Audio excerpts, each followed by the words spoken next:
Okay, so after the two chapters we just completed, chapter 8 and chapter 9, we get into probably the most difficult chapter in the entire course and in the book. And it's titled Aggregate Expenditures and Output in the Short Run. So let me kind of preface this chapter with why this is here.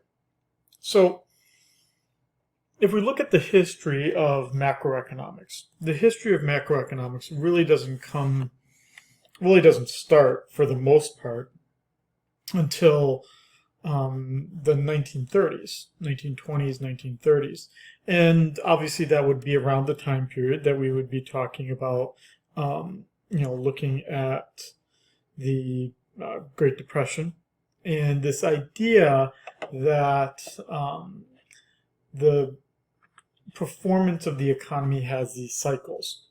So what it then does is it changes the motivation of economists at this time period to be one of looking at how economies perform over time and how we can make adjustments to make them perform better. In the late 1920s, we didn't have those tools yet. So we were starting to develop this idea that we needed to know how to measure things. And then the question would then be is, what do you do with those measures? And really the first then major macroeconomist comes onto the scene. And that would be John Maynard Keynes. Also born on June 5th, my birthday. So we have Adam Smith, who's kind of starting modern classical economics, supply, demand, general economic growth. Then you get John Maynard Keynes, born June 5th, who's our father of macroeconomics. And he enters the scene trying to find a way to solve the Great Depression, find us a way out of it. Because at the time in the United States, at least in the United States, when the economy started to perform poorly, the government acted like a household would if the head of the household lost their job, right? You would cut back on expenses. And that's exactly what the U.S. federal government did and many states did, as the Great Depression started. And what became so controversial about John Maynard Keynes was his suggestion of quite the opposite, that the government should spend more money during the Great Depression to get us out of a recession. What this chapter does is graphically and with a model explains first why you can get something like the Great Depression. And second, it explains how we can get out of that situation. Okay, so let's start. We look at all these things. Glamping. Okay, I'm just going to skip over that. So here's the model that we're going to be looking at. We're going to be looking at what's called the aggregate expenditure model. And what we're doing here is we're looking at the relationship between the real GDP level, which we learned again in our GDP chapter, means the total level of production after controlling for changes in prices, and looking at that relationship between production and spending. So what that does is it allows us to see how production levels, GDP levels, are determined.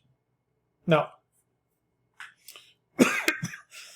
you've seen these letters before, but there's one big difference. Okay, so let's review here what we have here. Get my tablet out here. And get the pen. And draw. Okay, so we already saw that for GDP, y equaled c plus I plus g plus nx, right? We already saw that. I'm sorry, I didn't mean to actually put it in here. Sorry.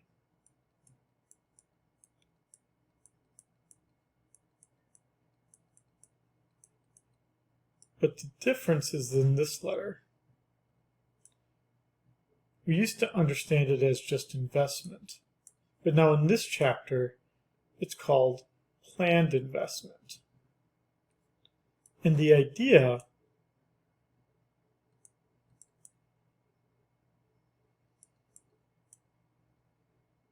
is that actual investment doesn't always equal planned investment.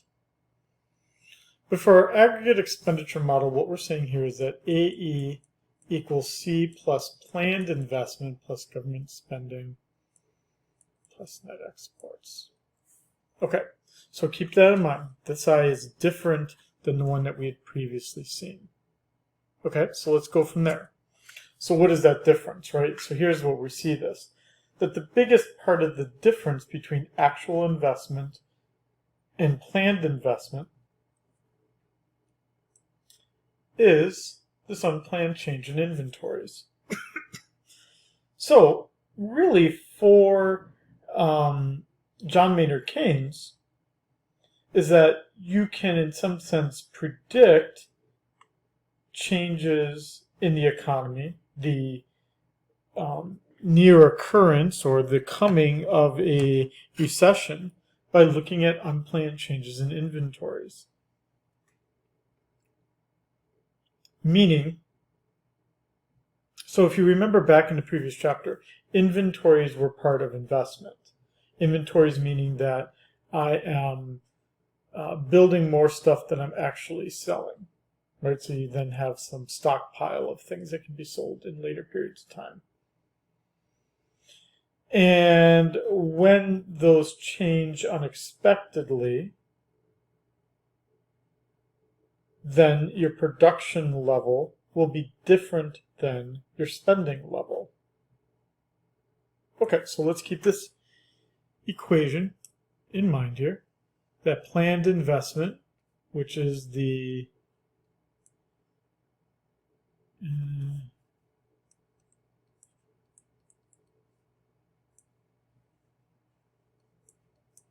so for our aggregate expenditure model, where C equals IG and NX, this I is planned investment, which equals my actual investment minus my unplanned changes in inventory.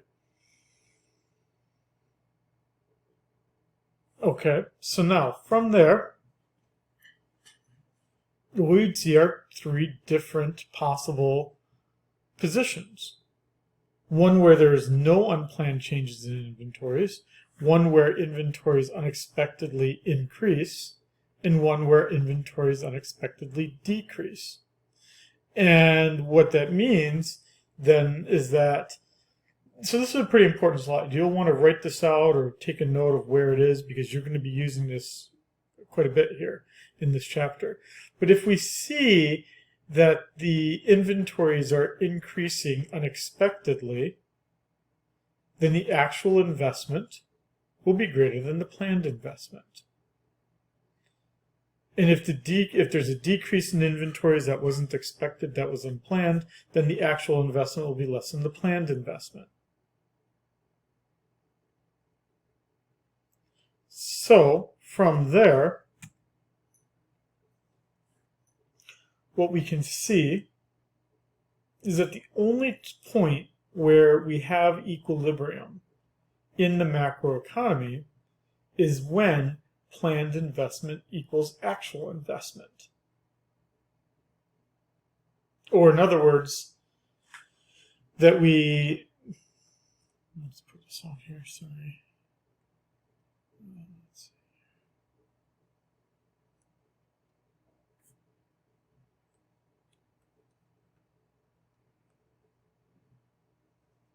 So in the time periods where we have no recession or no growth, we're in equilibrium. And that would be that unique moment in time where the planned investment equals the actual investment.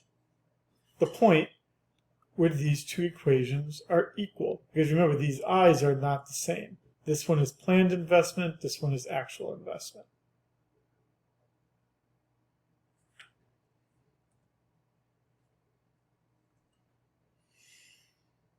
And so this then becomes a second important slide, because then what we see is that if aggregate expenditures are equal then to the GDP, if those two equations are equal to each other, then the inventories are unchanged, and we're in that rare moment, I'm going to call it even rare, we're in that rare moment where we're in equilibrium.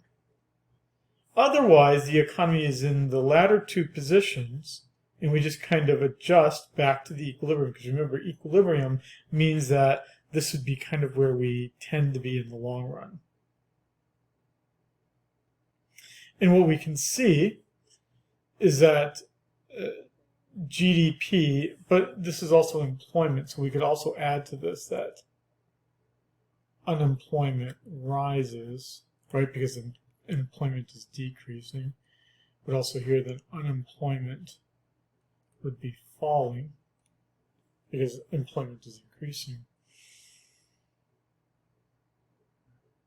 So what that would mean for us here is that we see these changes. This becomes part of our explanation for the business cycle.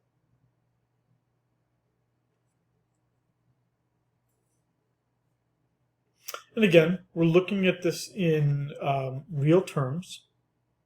But in looking at it in real terms, what this then starts to depend on is how much people are willing to spend, and then the contrast to that of how much people are willing to save.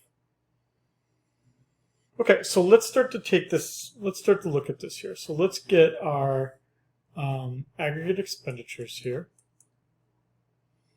which is C plus planned investment, government spending, and net exports. You would obviously sum them all up to get your total spending. Expenditures obviously again means spending. And what we're comparing it to is GDP. But again, this is a different I.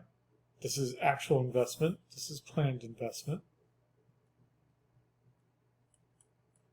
And if the economy is in equilibrium, then production equals spending. If the economy is not in equilibrium, then the two do not equal. But then it causes changes that bring us back to that equality. Okay, so what we need to do here is start to look at each of these components. Okay, I'm going to pause here for a moment.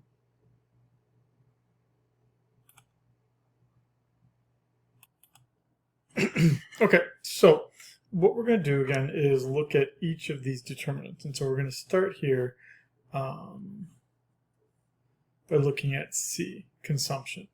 And that's going to be where your consumption is based on two things. Both your income, basically after taxes, and your wealth. Income being most of the largest determinant of your consumption, and wealth just kind of adding on to it. And then on top of this, on top of your income, you're putting out taxes, but then you are receiving perhaps some transfer payments. That would be like, if your family were getting like food stamps, or if you were getting a Social Security check, that kind of thing. And then your wealth, you've got assets that you'd be using to support some of your consumption, but then you also have liabilities, money that you owe to others. So based on that, consumption is then determined by disposable income, by your wealth levels, and additionally what you expect your income levels to be in the future, what the overall price level is, and what the interest rate is. So these factors are all figuring into how much you're going to spend. And so if we start to look at the different kinds of goods, for instance, like durable goods, here they're looking at RVs, I guess. What we, again, could see is that this is the function of many things. And what you're seeing here is that during these recessionary time periods, this pink period here, that durable goods usually take one of the largest hits, right? Which is understandable, right? Because Why would you want to buy something that lasts a long time as the economy is doing poorly because you don't know what your future income is going to be? But then as things start to look brighter and brighter and brighter, people spend more money. And so we can see that these consumer durables are much more volatile than other kinds of consumption goods.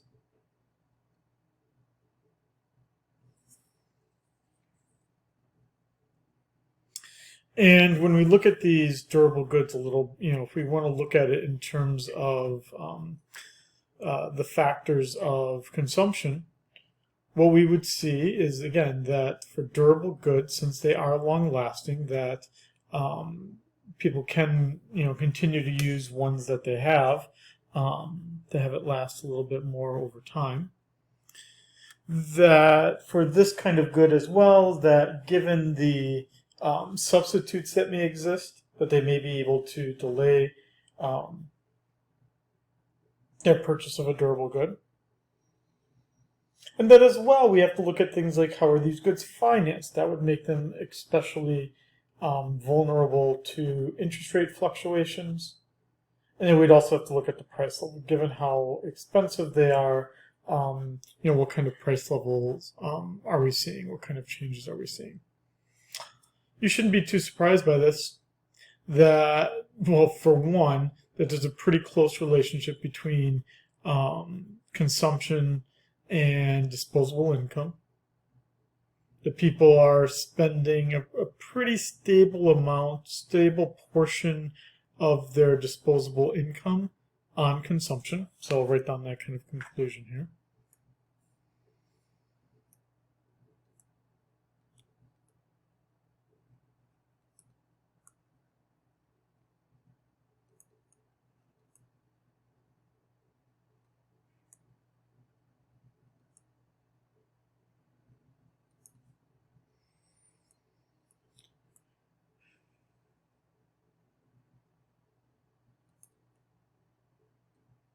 So we see a pretty stable level fraction of income being devoted to consumption over time. And that portion has a name. It's called our marginal propensity to consume. So let's, stable fraction has a name, and that is our marginal propensity to consume.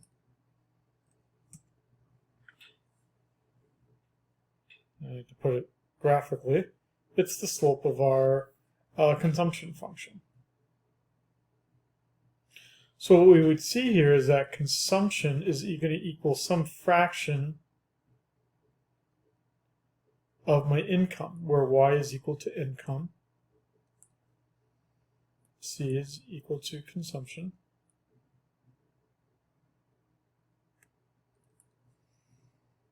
and this here is going to be some number that's less than 1. So as an example, you could say consumption equals 0.8y.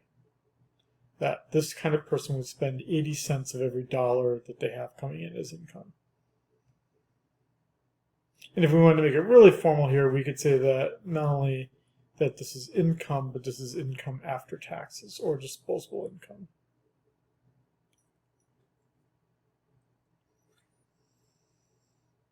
So we get some kind of mathematical understanding here that our marginal propensity to consume is equal to the change in consumption over the change in disposable income.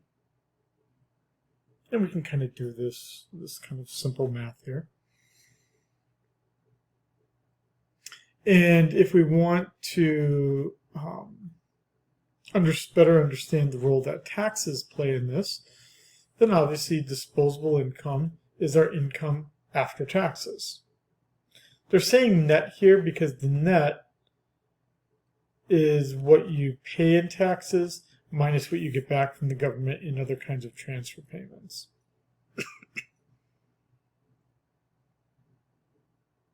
And so we can see this kind of thing here. So here they must have calculated that the MPC is 0.75, so consumption then would equal 0.75 y, where y is disposable income.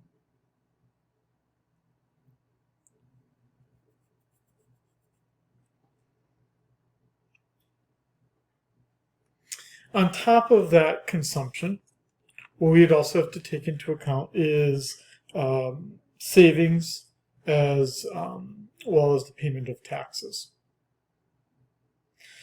So that if we're talking about how this changes over time, then it's going to equal delta y, change in income, is going to equal our changes in consumption, savings, and taxation. If the taxes aren't changing, meaning that the delta t is 0, then we're left with just C and S. Consumption and savings. Meaning, how people decide how much they're going to spend depends on their willingness to save and their willingness to consume. Meaning, their marginal propensity to consume, and the one we haven't seen yet, but we will likely see here soon, our marginal propensity to save.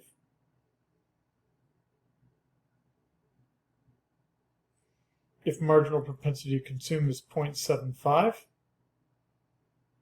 well, then for instance, this would be 0.25, right? Because it would have to total 1. And there's our MPS. You could think of it, our marginal propensity to save. The idea is that you're given $1. How much of a fraction of that do you decide to save? How much of a fraction of that do you decide to consume? The two add up to 1 and gives us a pretty stable over time fraction. In the United States, this fraction is, in reality, about 0.75.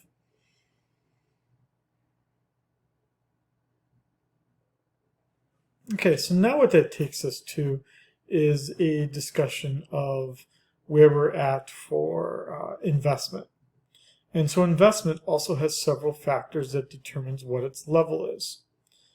Expectations of future profitability, the interest rate, taxes, and cash flow. So as these things change, the level of investment changes. So let's look at these. So for planned investment, obviously if you're expecting higher future profitability, then your planned investment will be higher.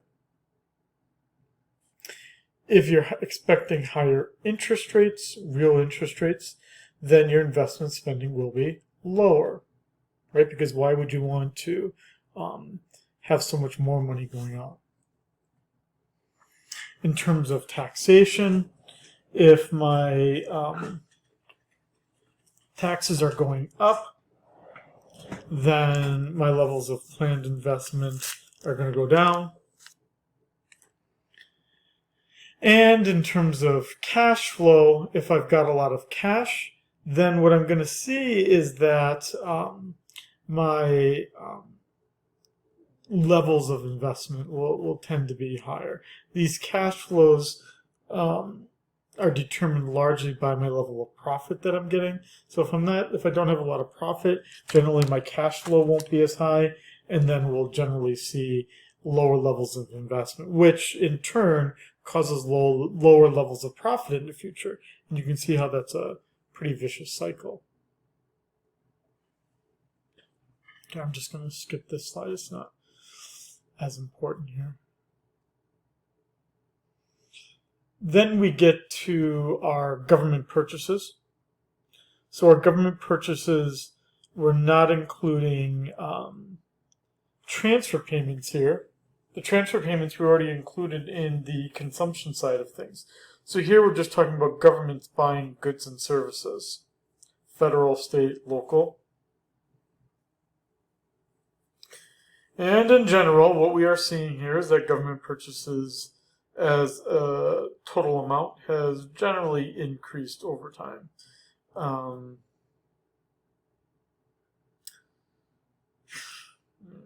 I don't want to get political about this. I'm just stating a fact that's in the data, and I do not care who you vote for.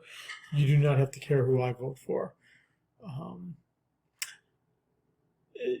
You see that during the Obama administration, which dates from about 2009 to 2016, you see in general a decline in real government purchases.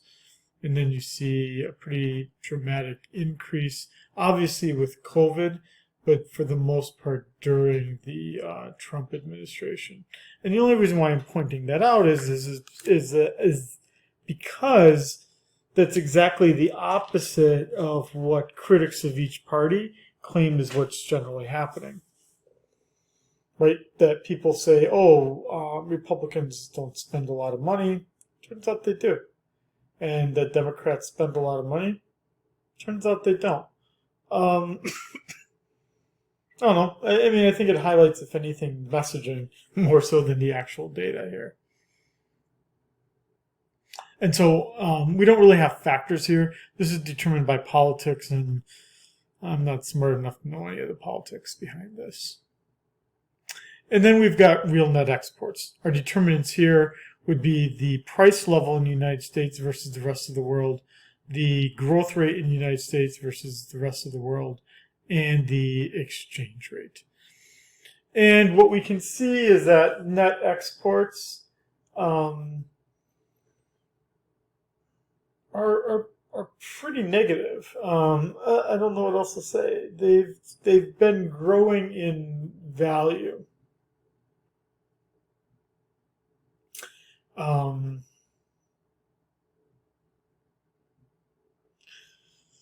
Part of the reason for the acceleration here is just the way that COVID interrupted supply chains. But then in general, what we would see is that if the price level rises faster in the US, then people tend to buy stuff overseas, importing it, which would mean that US net exports would decrease.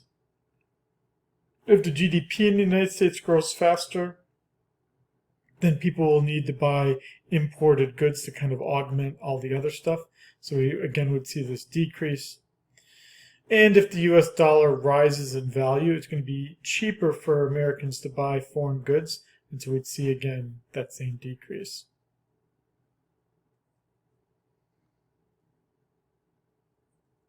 Okay, I'm going to pause here, since this is a pretty good transition point.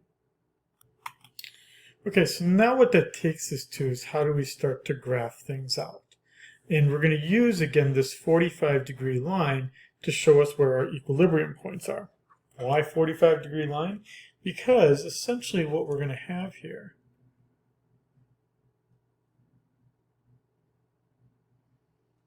is that at a 45-degree angle, the numbers on your x-axis are going to equal your y-axis. So then the question is what is here, what is here, what is here? What we know is that all equilibriums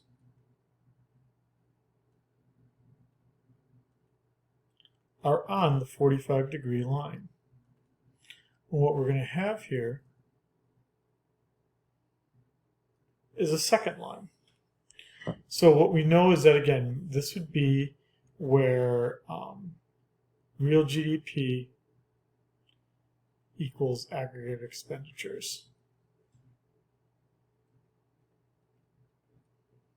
And what that would mean over here is this is going to be my aggregate expenditures. Now we're going to look at all this. I'm just kind of giving you a preview here. So all my aggregate expenditures are graphed out here. This would be my real GDP levels. And we're going to obviously are, oh man, there we go. And right here is my point of equilibrium. Our eyes are kind of attracted to that point. And what we can see is that before that point and after that point that we have points of inequality, but we're going to be moving towards that point. So now we just need what this is here, and this is here. And that's what we're going to look at here in the slides. Okay. So they're going to treat you as dumb here, at least in the beginning. I don't think this is a really good way to do this here, but they just want to highlight what does a 45-degree line do. That if I looked at a quantity of bottles of Pepsi,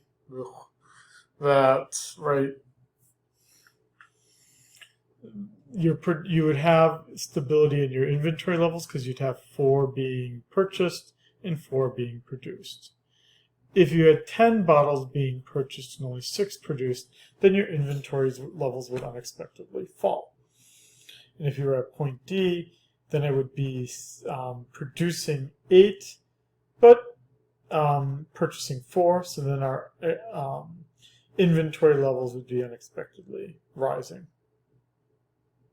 Okay, so this slide, if that seems a little confusing, don't worry. It's just trying to show you what does a 45-degree line do, which I think is common sense. Well, here we go. Here's our lines. We have aggregate expenditures on our y-axis, real GDP on our x-axis. Here's our 45 degrees line. And this essentially is our Keynesian cross. I know it sounds a little religious here, but but for really old macroeconomists, I suppose it is religious. So again, all of our points of equilibrium are going to be on this 45-degree line.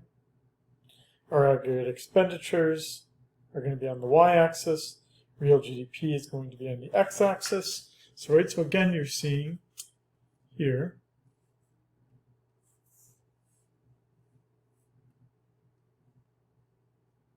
where's mine?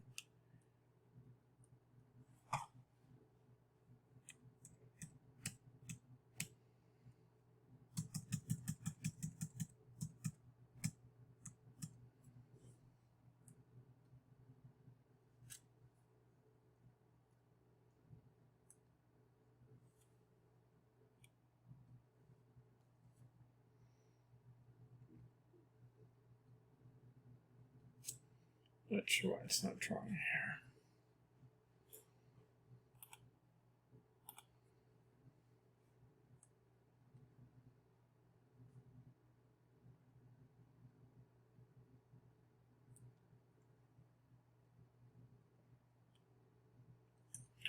Okay, never mind. It just doesn't want to draw.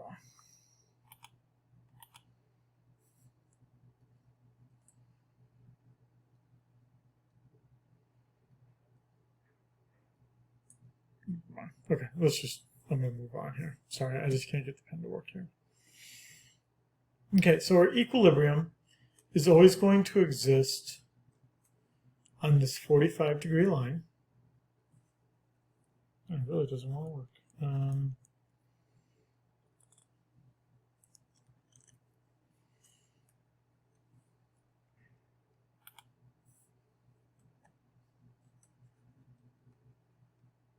Okay, 1 second. Let me just try to get this to work. There we go. Okay. Maybe. Oh.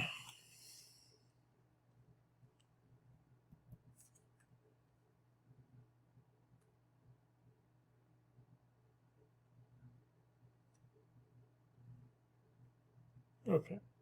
So equilibrium is always on the 45-degree line. And consumption is going to be determined by what I'm spending on my level of income, meaning consumption is always going to be a fraction of income. And what we need to do is you have to find the appropriate level of consumption that's going to get us our 45-degree line that we're looking for. What does that look like? Well, you can see that in an additive sense,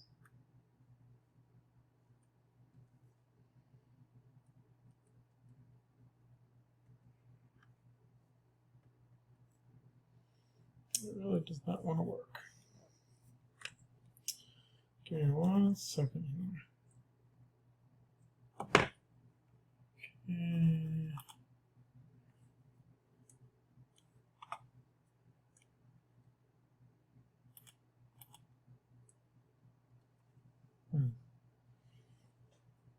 Okay, let me pause our recording here so I can figure this out. Sorry about that. Technical problem here. Okay, I may have fixed it. Okay, so what we're essentially doing here is we've got our y equals AE. The black line here, that's at our 45-degree angle, right? Where we're always in equilibrium. So we start out with consumption, and consumption is at an angle. It's at an angle because it's a fraction of the total income. Okay. So what that means for us, right, is that it's increasing as income increases. But notice how consumption starts at a non-zero point, right? The y-intercept is not zero. And this is just because if you have no income, well, you're going to need to spend something to survive. So it starts at a non-zero point and then increases where the slope of that consumption function, this blue line here, is the marginal propensity to consume. And then the I and the G and the NX are just adding on to it by whatever that set amount is. But the slope is solely determined by the consumption function. So the marginal propensity to consume is driving this entire thing.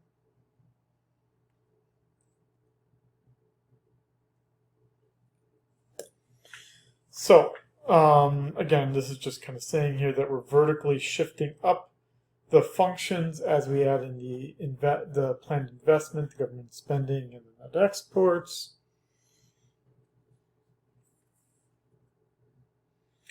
And then again, you get to that point where we have aggregate expenditures. Meaning, if we went all the way back to here,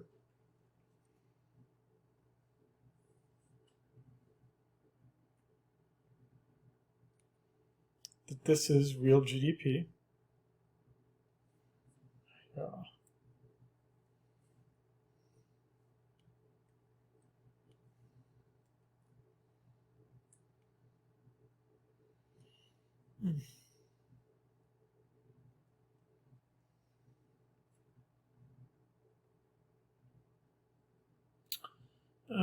I don't know.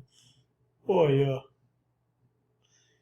oh man, I am really having pen problems here, guys. This is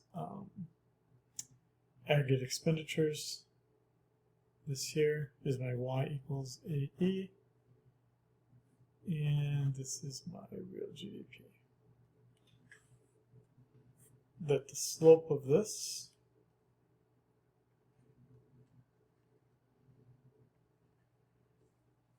that green line is the marginal propensity to consume.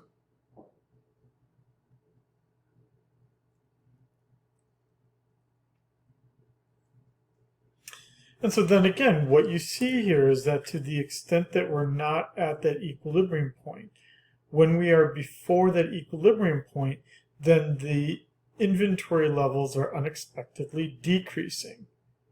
Which then, so this is a really important slide because it helps you understand how we're reaching equilibrium. So if we're before this point, then that means that actual spending, AE, is greater than actual production levels, which is described by the black line. Let's see here if this...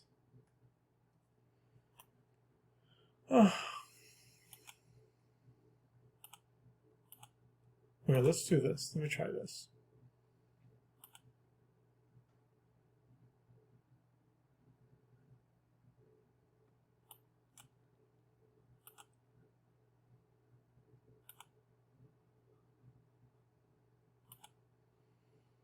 Okay, let's make it really mad. Close the whole thing, and then try to read it.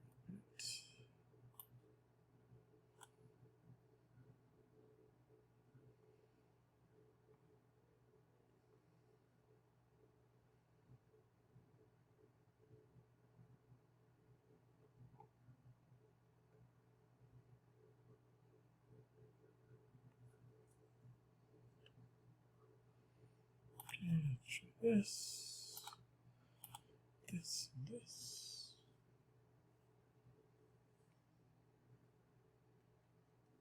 No.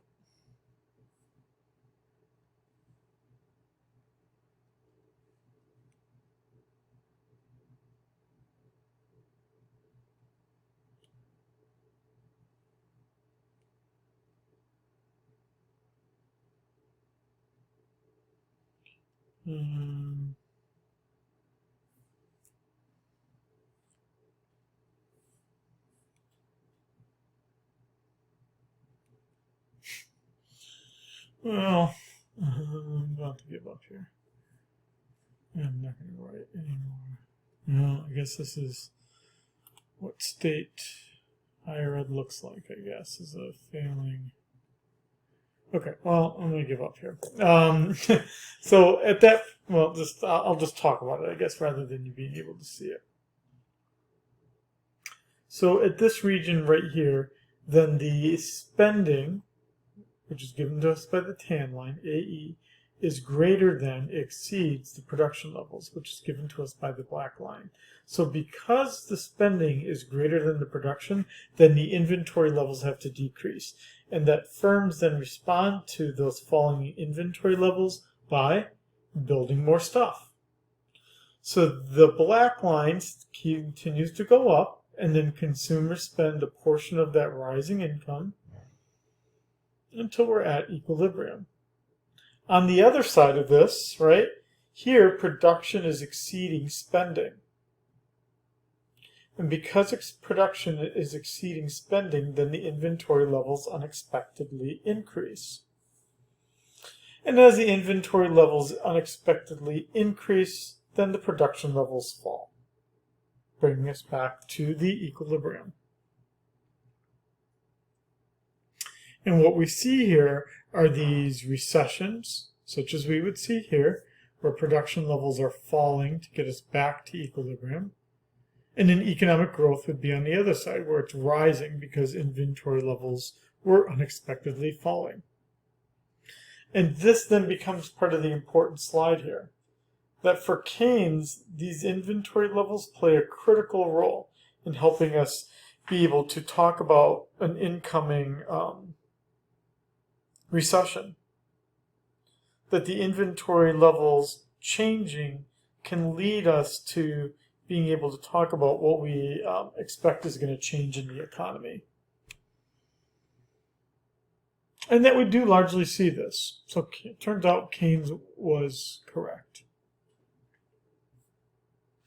And so then the question naturally becomes, how would you see this in homework, in a quiz, in an exam?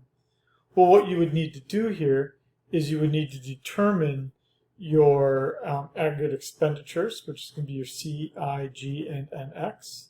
And you're going to compare your addition of C, I, G, and NX to your real GDP. And what we can see is that we've got planned aggregate expenditures of $18,500 compared to real GDP of $18,000, which means that we have an unplanned change in inventories of $500 negative. Because the inventory levels are falling, then real GDP is going to increase as a reaction to this being negative. So we see here that this column here, real GDP will, is always the opposite of the direction of the change in the second to last column.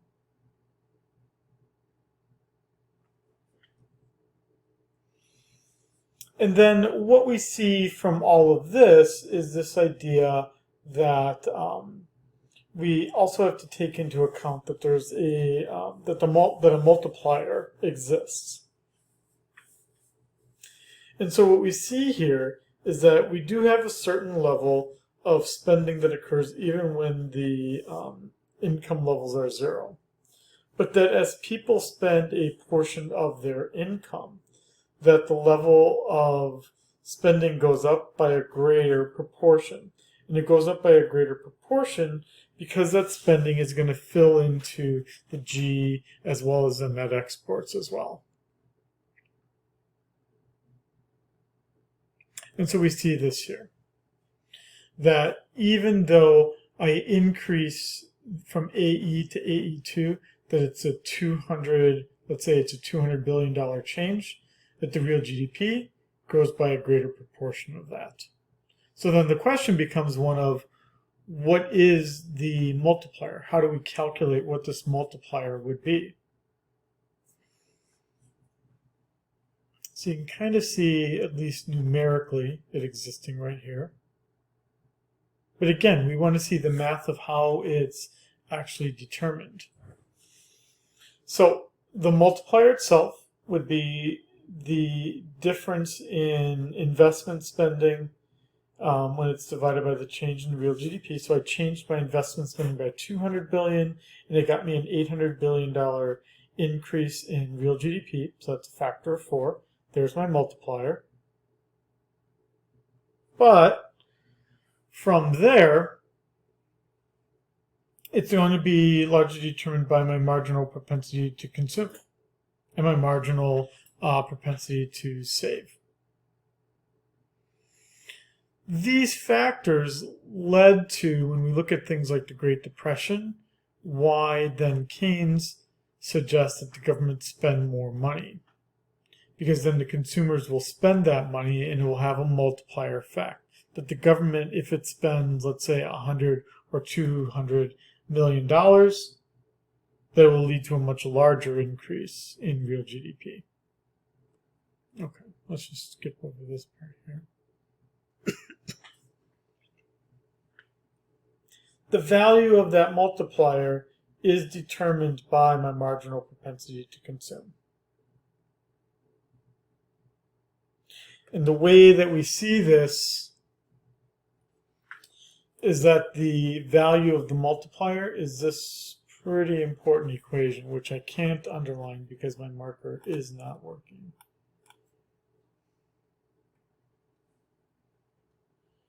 I do not know why, though.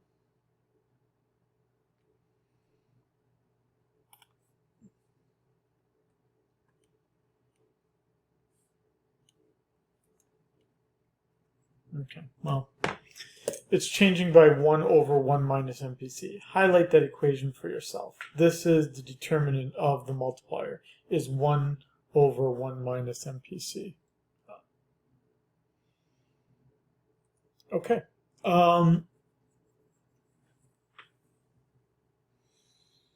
Bringing this all together, what we generally would see then is that if we're using the equation 1 over 1 minus MPC, that the larger the marginal propensity to consume, the larger the value of the multiplier will be, because it'll be making your denominator a smaller number and your numerator staying the same as 1. So 1 over an even smaller number makes your multiplier even larger.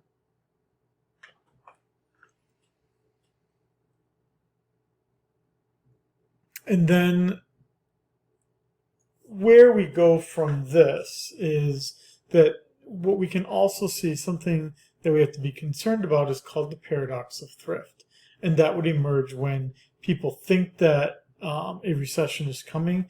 They tend to save their money, but them saving their money means they're not spending it, which then leads to the recession that they were exactly worried about from the beginning. It becomes, the paradox of thrift in some sense becomes a self-fulfilling prophecy. Okay. The last part to this is how this all connects to the aggregate demand. That what the aggregate demand reflects is how the price level changes with real GDP. So how do we go from the Keynesian cross to real GDP? Let's go back now in the slides. So what we need to do is we need to think about how would the equilibrium point for real GDP change based on only the price level. Well, if the price level is changing, it's going to affect consumption. If the price level is changing, it's going to affect net exports. And if the price level changes, it's going to affect the interest rate, which will cause a change in investment. So essentially what this slide is saying is that CI and X are all dependent on what the price level is. And then in general, what we will see is that as the price level goes up, that aggregate expenditures fall. And that as price levels fall, aggregate expenditures increase.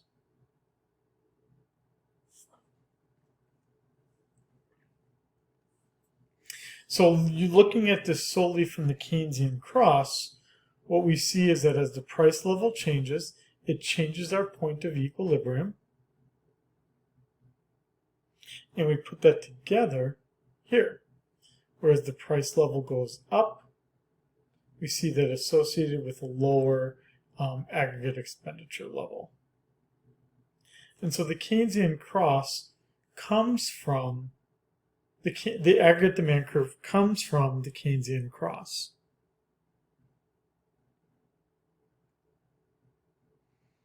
Okay, I'm not going to focus on the appendix, so you don't need to worry about it.